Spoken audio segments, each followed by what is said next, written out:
आप सबको सलाम और मैं स्वागत करना चाहता हूं आप सबका 11वें दिन की आज उपवास प्रार्थना सभा में। आज का विषय जो है वो ये है कि फिर भी आपको खुदा की जरूरत है। फिर भी आपको खुदा की जरूरत है। एक बार एक बाप और उसकी बेटी दोनों मॉर्निंग वॉक के लिए निकले और रास्ते में एक पेड़ था जिसकी बड़ी सारी ब्रांच जो थी वो गिरी हुई थी। एक बहुत बड़ी जो डाली थी वो गिरी हुई थी। तो वहां तक पहुंचने से पहले उस बेटी ने अपने बाप से कहा कि पापा मैं ये उठा सकती हूँ। तो पापा ने कहा कि हाँ आप इसे उठा के साइड पे कर सकती हो। तो जैसे वे पास गए वो करने लगी, वो कर नहीं पाई, वो कर नहीं पाई। तो अपना पूरा जोर लगाने के बाद पापा भी देख रहे हैं खड़े होके, वो नहीं कर पा रही है। तो उसने बोला कि पापा मैं क्यों नहीं कर पा रही हूँ। तो पापा ने कहा क्योंकि आप अपना पूरा जोर नहीं लगा रहे। तो वो बोलती है कि पापा आपको पता है मैं कितने काम है ना कर लेती हूँ, अकेले कर लेती हूँ। तो पापा ने कहा कि बेशक बच्चे आप बहुत सारे काम अपने अकेले कर लेते हैं, पर फिर भी आपको आपके पापा की जरूरत है। और फिर उन्होंने दोनों ने मिलकर के उस बड़ी सारी डाली को क्या किया, साइड पे कर दिया उस रास्ते में से। हम अपने जीवन में बहुत सारी चीजों को करने के लिए सक्षम हैं, बहुत सारी चीजों को करने के लिए स्ट्रेंथन रहते हैं, मजबूत रहते हैं, पर फिर भी बहुत सारी ऐसी जगह रहती हैं उन सारी चीजों को करने के बाद भी हमें अपने खुदा की जरूरत हमेशा रहती है। आज का ये विषय है जिस पे हम गौर तलब करने के लिए जा रहे हैं, और जो हवाले पढ़े गए हैं 3 हवाले, इन्हीं हवालों पर गौर तलब करके मैं अलग अलग चीजों को आपके सामने रखना चाहूंगा जो आज हमारे सीखने के लिए हैं। वो कौन सी अलग अलग चीजें हैं जहां पर हम सब कुछ करने के बावजूद भी हमें अपने परमेश्वर की जरूरत क्या है वो रहती है। पहला हवाला हमने पढ़ा है न्यायों की किताब, उसका 15 अध्याय उसकी 9वीं आयत से लेके 20 आयत तक। मैं डिटेल में एक्सप्लेन नहीं करूंगा, I will come to the point.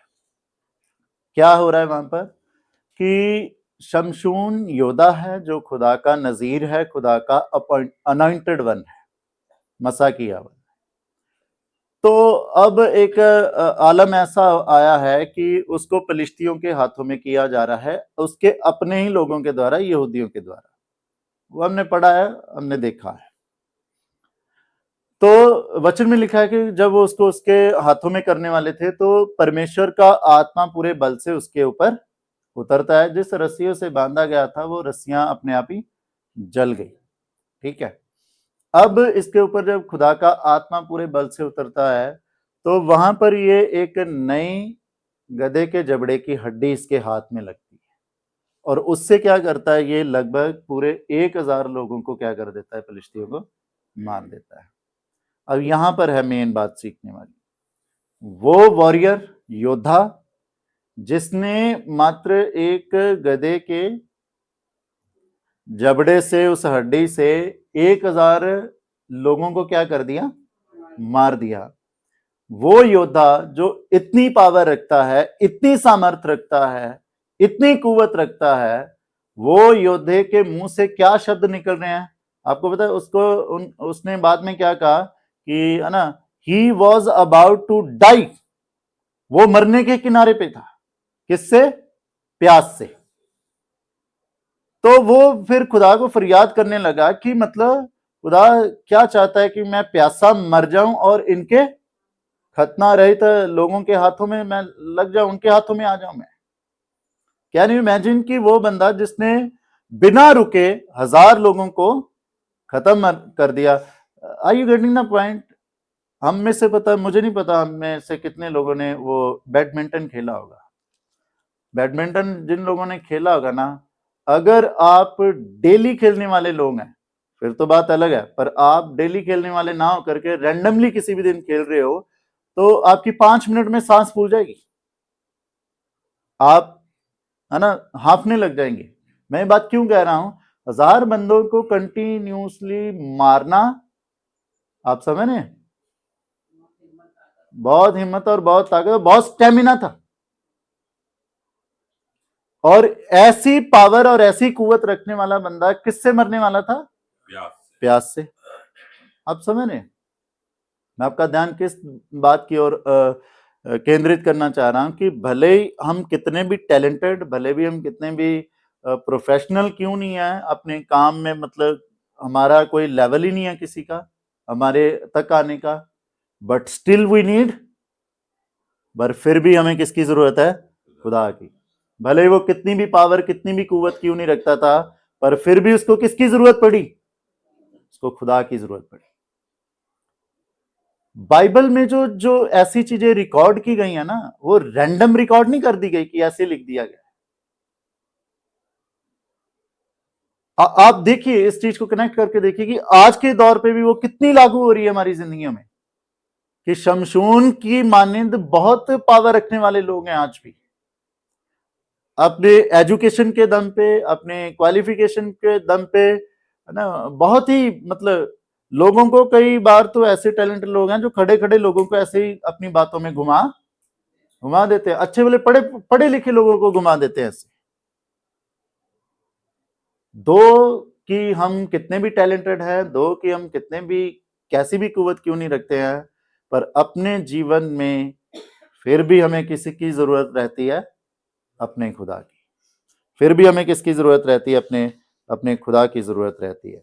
आप गौर कीजिएगा कि जब इजरायली जब मिस्र से निकले हैं, तो मिस्र से निकलने के बाद भी उन्होंने बहुत सारी चीजों का सामना किया, बहुत सारे लोगों का भी सामना किया, और भले ही उन्होंने सामना किया, भले ही वो बहुत ही अच्छे से चल रहे थे, भले ही वो भी टैलेंटेड थे, पर फिर भी रोज की रोटी के लिए, मन्ना के लिए, मन्ना की बात कर रहा हूं मैं, किसकी जरूरत थी उनको? खुदा की। उनको खुदा की जरूरत थी। मैं फिर से उसी बात पर आ रहा हूं कि हम कितने भी टैलेंटेड कुछ भी क्यों नहीं है, but still we need God.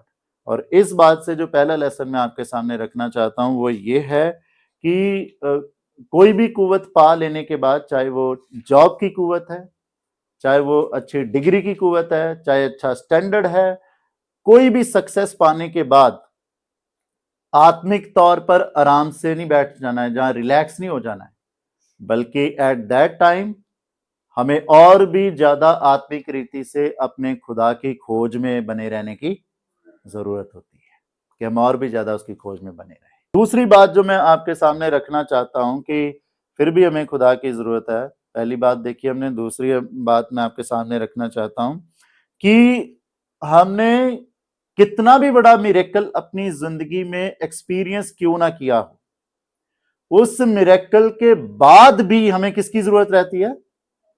अपने खुदा की।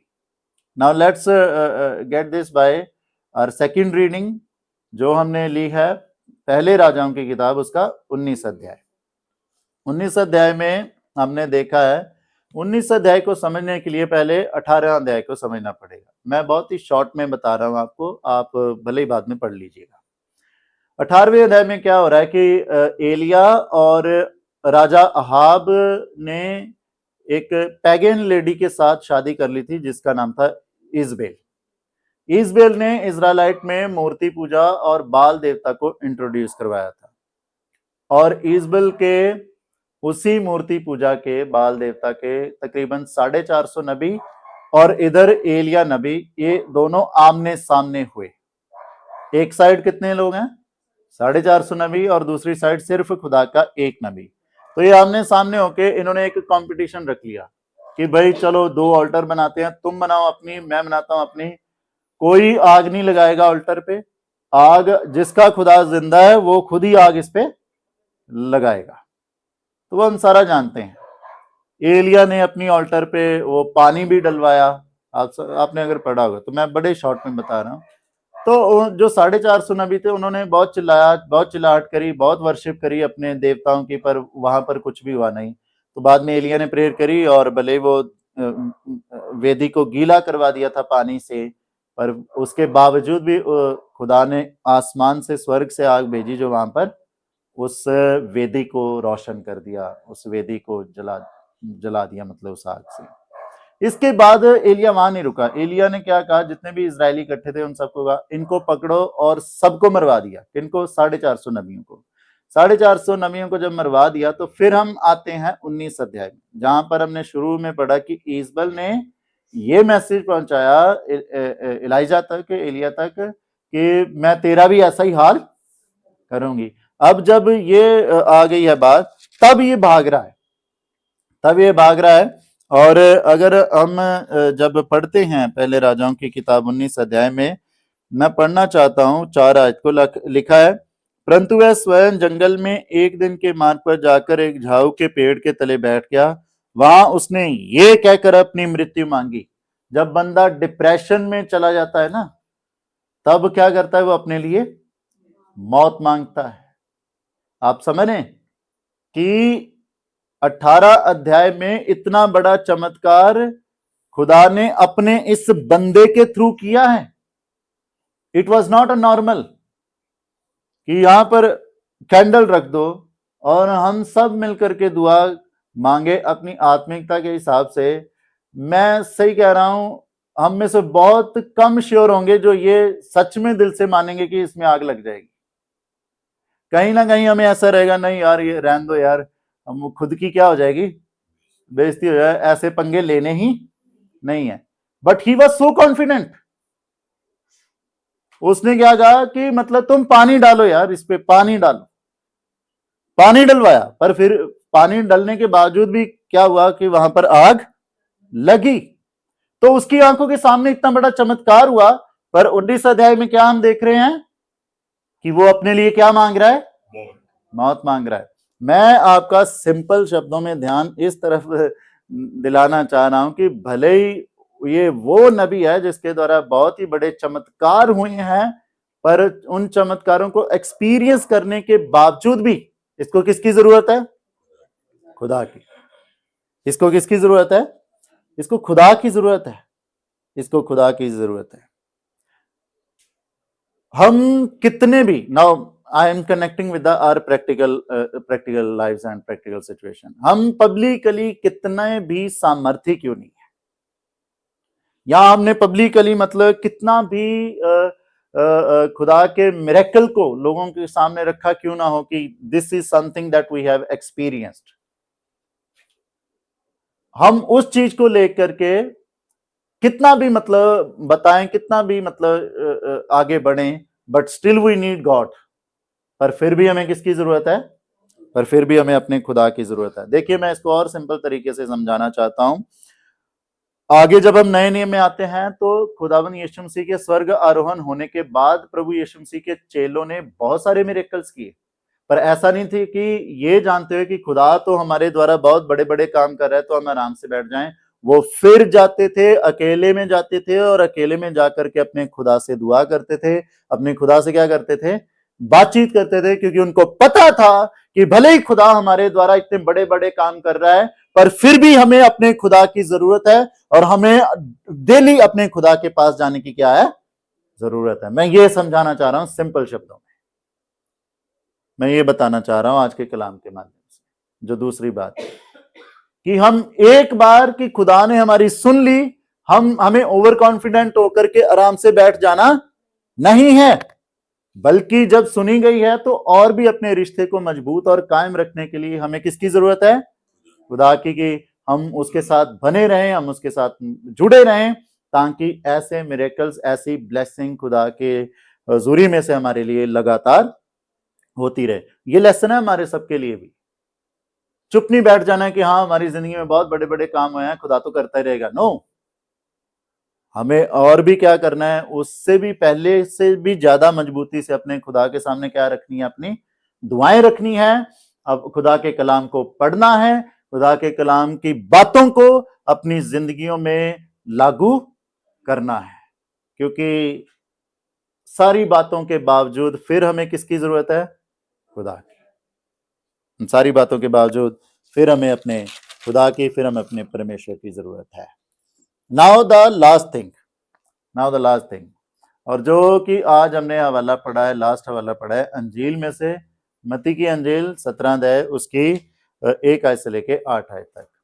वहां हमने क्या देखा है कि खुदावन यीशु मसीह ने अपने कुछ चेलों को, पतरस, याकूब और यूहन्ना, 3 चेले हैं, पतरस, याकूब और यूहन्ना, इन तीनों चेलों को लेकर के यीशु मसीह एकांत में एक पहाड़ पर चले गए, और जैसे ही पहाड़ पर गया वहां पर खुदावंद यीशु मसीह का रूपांतर हो गया। खुदावंद यीशु मसीह का चेहरा और सारे कपड़े क्या हो गए, एकदम तेज रोशनी से चमकने लग गए। नाउ द थिंग इज, जहां पर मैं आपका ध्यान केंद्रित करना चाह रहा हूं कि भले ही हमने खुदा के दर्शन को या भले ही हमने खुदा के रेवलेशन को क्यों नहीं रिसीव कर लिया हो, पर फिर भी हमें खुदा की जरूरत है। कैसे? Let's introspect. जब इन्होंने देखा कि यीशु मसीह का रूपांतर हो गया है, तो वहां पर सिर्फ यीशु मसीह नहीं बल्कि दो लोग और दिखाई दिए। कौन? मूसा और Elijah. Now the main question है, शायद मैं ये आप लोगों को बता भी चुका हूं कि इनको कैसे पता था कि वो मूसा ही है और वो एलिया ही है? आप समझ रहे हैं? क्योंकि मूसा जो हुआ है वो कम से कम 1400 साल पहले हुआ है पतरस, याकूब और यूहन्ना से। आप समझ रहे हैं? कम से कम 1400-1500 साल पहले की बात है। मूसा, पतरस, याकूब और यूहन्ना, इनके यीशु मसीह के जब वो धरती पर है। एलिया कम से कम 900 साल पहले हुआ। आप समझ रहे हैं? तो हम कैसे जानेंगे? उस समय तो ऐसा भी नहीं था कि सेल्फी लेके और एल्बम सजा के रख ली होगी इजरायलियों ने कि हम बताते रहेंगे ये मूसा था, ये था। हमें तो यीशु मसीह की भी असली पिक्चर नहीं पता। आप समझ रहे हैं? हम इतने एडवांस उसमें रह रहे हैं, इनको कैसे पता था? जब ये रेवलेशन इन पर हुआ है कि ये पहचान पा रहे हैं कि ये मूसा है और ये है ना एलिया है, इसके बाद पतरस ने रिएक्ट किया, रिस्पॉन्ड नहीं किया, रिएक्ट किया। पतरस ने इमीडिएटली क्या कहा कि हम क्या करते हैं, कितना अच्छा माहौल है, कितना आत्मिक माहौल बना हुआ है यहाँ पे। हम क्या करते हैं प्रभु, 3 तंबू बनाते हैं, एक तेरे लिए, एक मूसा के लिए, एक एलिया के लिए। You know, sometime in such a spiritual sense ना, when we get something, कोई revelation, कोई खुदा का ऐसा मिल जाए हमें भी दर्शन, तो यहाँ पर ये बहुत ही अच्छी सीखने वाली बात है कि एक ही दम से, है ना, थोड़ी स्लैंग लैंग्वेज यूज कर लूँ तो हमें एक ही दम से उछलने की जरूरत नहीं होती है। Pause, take a little pause. इसने क्या किया, 3 तंबू बनाते हैं, एक तेरे लिए, एक मूसा और एक एलिया के लिए। और फिर वहां से क्या आवाज आई, वहां आकाश से, ये मेरा प्रिय पुत्र है, इसकी सुनो। आप समझ रहे हैं? आप समझ रहे हैं मेरी बात को? भले ही हमें कोई भी रेवलेशन, कोई भी दर्शन इलाही क्यों नहीं हो गया, पर फिर भी कैसे उस दर्शन में आगे बढ़ना है, किसकी जरूरत है हमें? खुदा की। हमें खुदा की जरूरत है। अब मैं ये समझा दूं आप लोगों को कि उनको कैसे पता चला था कि ये एलिया है और ये मूसा है। वचन की शुरुआत में लिखा है कि 6 दिन बाद, जब आप ये अध्याय पढ़ेंगे 17 अध्याय मत्ती, लिखा है 6 दिन बाद, यानी कि 6 दिन पहले कुछ हुआ था। आप समझ रहे हैं? वो 6 दिन पहले क्या हुआ था, उसके लिए 16 अध्याय पढ़ना पड़ेगा। तो 16 अध्याय की लास्ट 8 आयतें जब आप पढ़ोगे, वहां पर दर्ज है कि लास्ट 8 आयतों में पतरस ने यीशु मसीह को कबूल किया। यीशु मसीह ने कहा कि तू क्या कहता है मैं कौन हूं? उसने क्या कहा? उसने कहा कि तू जिंदा परमेश्वर का पुत्र है, बेटा है, तू मसीह है, तू यीशु मसीह है, तू बचाने वाला है, तू मुक्तिदाता है। ये कबूल कर लिया। अब यहां पर है मेन चीज समझने की। यिर्मयाह नबी की किताब 33 आयत में क्या लिखा है? 33 जब पहली, दूसरी, तीसरी आयत हम पढ़ते हैं, वहां पर लिखा है कि यहोवा परमेश्वर ने कहा कि मैं तुम्हें बड़ी बड़ी और कठिन बातें तुम पर क्या करूंगा? जाहिर करूंगा। कब जाहिर करेगा? जब हम उसे कबूल कर लेते हैं। कैसे पता चल गया इसको कि ये एलिया और ये मूसा है? कैसे पता चल गया? जब इन्होंने कबूल किया। कबूल करने के बाद यीशु मसीह ने इनको अपने साथ रखा, और ये भी यीशु मसीह के साथ रहे। कबूल नहीं करना है सिर्फ, कबूल करने के बाद ये भी किसके साथ थे? यीशु मसीह के साथ थे। और कबूल किया, साथ हैं, तो खुदा क्या करता है? अपने रेवलेशन हम पर, अपने दर्शन, अपने इलाही हम पर जाहिर करता है। So it was the moment कि ऐसे इनको पता चला, इन पर जाहिर हुआ कि ये मूसा है और ये एलिया है। आप समझ रहे हैं मेरी बात को? Now you got the answer, now you got the answer. मैंने बड़े शॉर्ट में दिया है क्योंकि ये अलग ही एक मैसेज हो जाता है, इसलिए मैंने बहुत ही शॉर्ट में आप लोगों को बताने की कोशिश करी है। खैर, मैं फिर से वही बात पे आता हूँ कि ये सारी बातें पाने के बाद भी हमें किसकी जरूरत रहती है? अपने खुदा की, अपने परमेश्वर की, अपने यहोवा परमेश्वर की जरूरत रहती है। यहां पर मैं एक और एग्जाम्पल आपके सामने रखना चाहता हूं। आपको पता है यहोवा परमेश्वर मूसा को मार डालना चाह रहे थे एक बार। निर्गमन की किताब 4 अध्याय 24 आयत से आगे पढ़िएगा, आपको वहां पर जिक्र मिलेगा। यहोवा परमेश्वर मूसा को मार डालने वाले थे। पता है क्यों? और ये भी कब? 3 अध्याय में जब हम पढ़ते हैं, सेम यहोवा ने मूसा को दर्शन दिए हैं। मूसा को दर्शन दिए, और सिर्फ दर्शन ही नहीं है बल्कि पूरी एक लंबी बातचीत चली है। नॉर्मल बातचीत नहीं चली, लंबी बातचीत चली है जिसमें सवाल जवाब हो रहे हैं मूसा और खुदा के बीच में।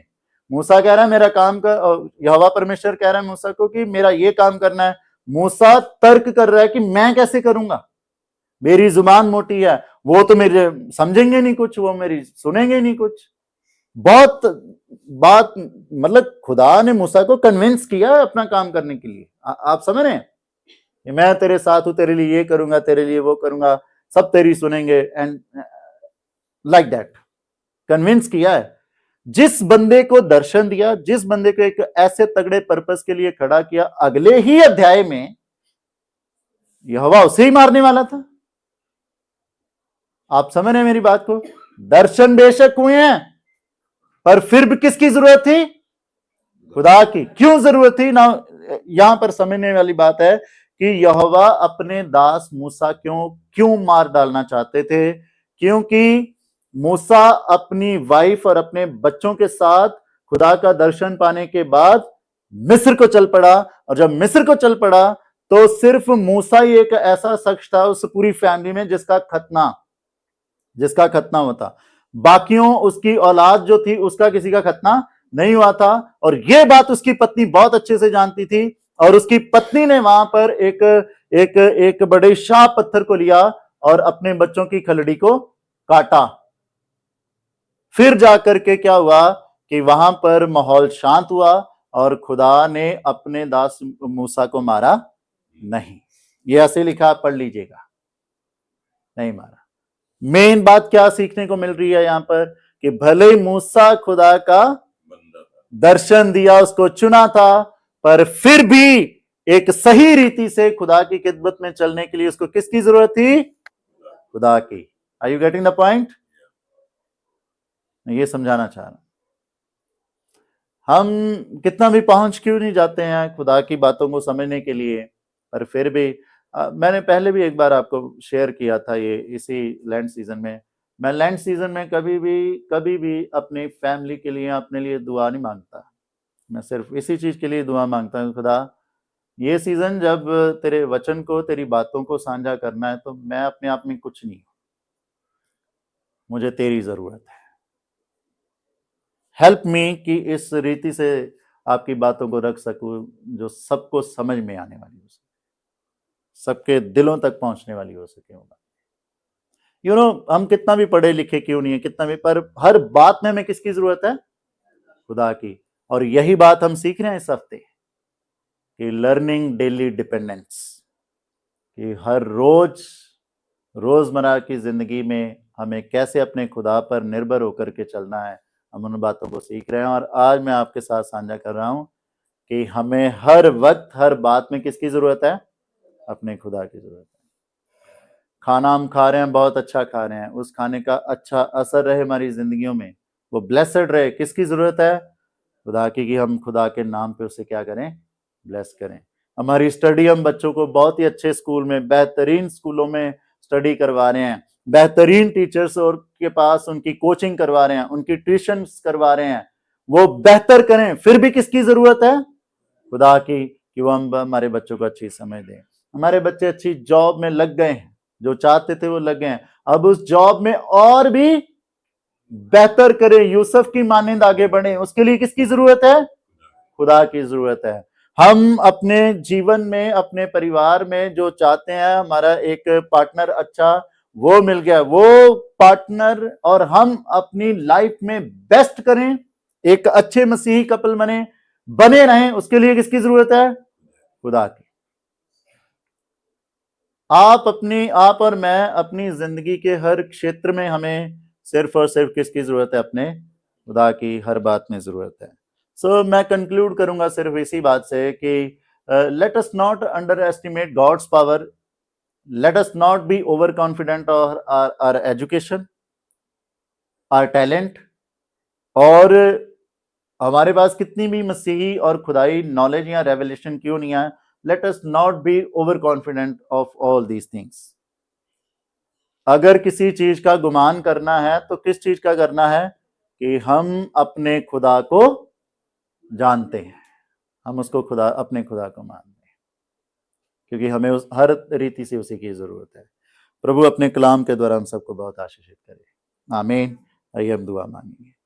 पिता परमेश्वर, हम आपका धन्यवाद देना चाहते हैं आपके रूहे पाक की कुदरत के लिए और एक अच्छी बातचीत के लिए प्रभु जी, जो अपने पवित्र कलाम के माध्यम से आपने हम पर जाहिर करी है, ताकि हम प्रभु जी आपकी हजूरी में हलीम रह सके, हम डिपेंड रह सके आप पर ही, कि हमें तो सिर्फ और सिर्फ आप ही की जरूरत है। हमारी जिंदगी में आज जो भी अच्छा चल रहा है, अच्छा है प्रभु जी, वे सब आप ही की रहमत की बदौलत है बाप आसमान। हमें हर रीति से आप ही की जरूरत है प्रभु जी। हमारी मदद करना कि हलीम मन से इस विषय को समझते हुए हम आपकी खिदमत में आगे बढ़े और प्रभु जी आप ही की महिमा को बयां करें। आप संभालें बाप आसमान। प्रार्थना यीशु मसीह के नाम से मांगते हैं, आमीन।